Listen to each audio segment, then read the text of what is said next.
ആലപ്പുഴയിൽ മോഷണ പരമ്പര. മോഷണ സംഘം പുന്നപ്രയിലെത്തിയതിന്റെ CCTV ദൃശ്യങ്ങൾ 24-ന് ലഭിച്ചു. പുന്നപ്രയിലെത്തിയത് മറ്റൊരു സംഘമാണെന്നാണ് ഇപ്പോൾ സംശയം. കുറുവാ സംഘത്തിലെ തന്നെ മറ്റു രണ്ടുപേരെന്ന് പോലീസിന്റെ നിഗമനം. മനീഷ് മഹിബാൽ ചേരുന്നുണ്ട് ആലപ്പുഴയിൽ നിന്ന് വിവരങ്ങളുമായി. മനീഷ്, ഇന്നലെ തന്നെ നമ്മൾ അത് കണ്ടപ്പോൾ സത്യം പറഞ്ഞ ഈ ദൃശ്യങ്ങൾ കാണുമ്പോൾ ഗ്രാമപ്രദേശങ്ങളിലുള്ളവർക്കൊക്കെ ഒരു ആധിയാണ് ഇത് എന്താണ് സംഭവിക്കുന്നത്. വീണ്ടും അങ്ങനെ ഒരു വാർത്ത വരുന്നു, CCTV ദൃശ്യങ്ങൾ വരുന്നു. ഈ ഒരേ ഗ്രൂപ്പിലുള്ളവർ തന്നെയാണ് ഇത് ചെയ്തതെന്നാണ്.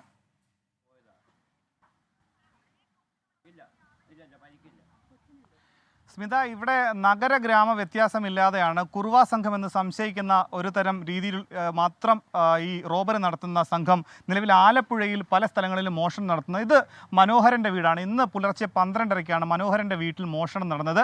മനോഹരൻ്റെ വീട്ടിൽ ഉണ്ടായിരുന്ന നീതുവിൻ്റെ 3 മാസം പ്രായമുള്ള കുഞ്ഞ്. അങ്ങനെ നീതുവിൻ്റെ കഴുത്തിലെ 1.5 പവൻ സ്വർണവും നീതുവിൻ്റെ കുഞ്ഞിൻ്റെ കഴുത്തിലെ 1/2 പവൻ സ്വർണം, അങ്ങനെ 2 പവൻ സ്വർണം നഷ്ടം. സമയത്ത് വീട്ടിലുണ്ടായിരുന്ന ആളാണ് മനോഹരൻ ഹാളിലാണ് കിടന്നത്. ഈ മോഷ്ടാവിനെ നേരിട്ട് കണ്ടയാൾ കൂടിയാണ് മനോഹരൻ. നമുക്ക് ചോദിക്കാം, എപ്പോഴായിരുന്നു സംഭവം, എങ്ങനെയാണ് കണ്ടത്? 12 കാലമായപ്പോൾ കൊച്ച് നിലവിളിച്ചു. കൊച്ചെന്ന് പറഞ്ഞാൽ മോള് നിലവിളിച്ചു. ഞാൻ ഇവിടെയാണ് കിടന്നത്, ഈ വാതിക്ക്. ഇവിടുന്ന് ഓടിയും അങ്ങോട്ട് ചെല്ലുകയും ഇവൻ്റെ പുറകെയാണ് കണ്ടത്. മോള് ഫുള്ളായിട്ട് കണ്ടു. അതാണ് ഇന്ന് CCTV കണ്ടത്. CCTV കണ്ട ആളുമായിട്ട് തന്നെ ഉണ്ട്. ആ വെളുത്തൊന്ന് കെട്ടിവെച്ചിരുന്നത് താടിയാണ്. താടി വെച്ചിട്ട് ബാക്കി കട്ട് ചെയ്തും കറക്റ്റാണ്. ആളെ കണ്ട്. ഈ കണ്ടപ്പോൾ പുറകെ വിളിച്ചൊന്നുമില്ലേ? പുറകെ പോയില്ലേ? പുറകെ ഓടി. അവിടെ ചെന്നപ്പോൾ ആൾ ഇവിടെ വന്നു. ഈ വഴിയെ കൂടി പുറത്തേക്ക് പോയി. അത് വളരെ വേഗത്തിലാണ് ഓടുന്നത്. ഭയങ്കര ഓട്ടം. ചെരുപ്പൊന്നുമില്ല.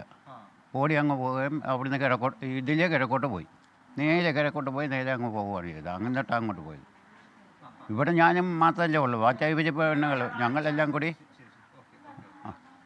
സ്മിത, അങ്ങനെ മനോഹരൻ്റെ വീട്ടിലാണ് ഏറ്റവും ഒടുവിലായി മോഷണം നടന്നത്. എല്ലാ വീട്ടിലും മോഷ്ടിക്കുന്നത് പോലെ തന്നെ അടുക്കള വാതിലിൻ്റെ കുറ്റി പൊളിച്ച ശേഷം അകത്ത് കയറിയാണ് സ്ത്രീകളെ കേന്ദ്രീകരിച്ചാണ്. ആലപ്പുഴ ജില്ലയിൽ കഴിഞ്ഞ ദിവസങ്ങൾ നടന്നിട്ടുള്ള എല്ലാ മോഷണങ്ങളും സ്ത്രീകളെയും കുട്ടികളെയുമാണ്. ആശങ്കയുണ്ടാക്കുന്ന വാർത്തയാണ് ഈ വരുന്നത്. പക്ഷേ ഏതായാലും ഈ മനോഹരൻ ചേട്ടൻ അത്ര വലിയ പേടിയൊന്നുള്ള ആളാണെന്ന് തോന്നുന്നില്ല അല്ലേ? ഒന്ന് പുറകെ പോയി പറ്റിയെങ്കിൽ ഒന്ന് പിടിച്ചേനെ അദ്ദേഹം.